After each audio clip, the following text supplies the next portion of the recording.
সোনাম ওয়াংচুক এখনও ক্রিটিক্যাল কন্ডিশনের মধ্যে আছে। এই কন্ডিশনকে বলা হয় স্টারভেশন কিটো অ্যাসিডোসিস। যখন কেউ প্রলং ফাস্টিং করে তখন ওনার ব্লাড সুগার লেভেল অনেক লো হয়ে যায়।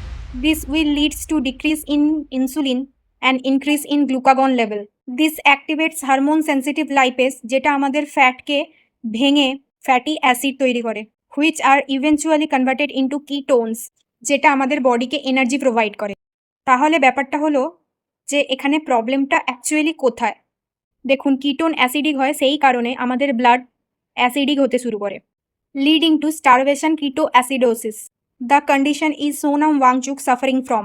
নর্মাল অ্যাসিড রেঞ্জ 7.35 থেকে 7.45 হয়। ইফ ইট গোজ বিলো 7.1 তখন মানুষ বাঁচতে পারে না।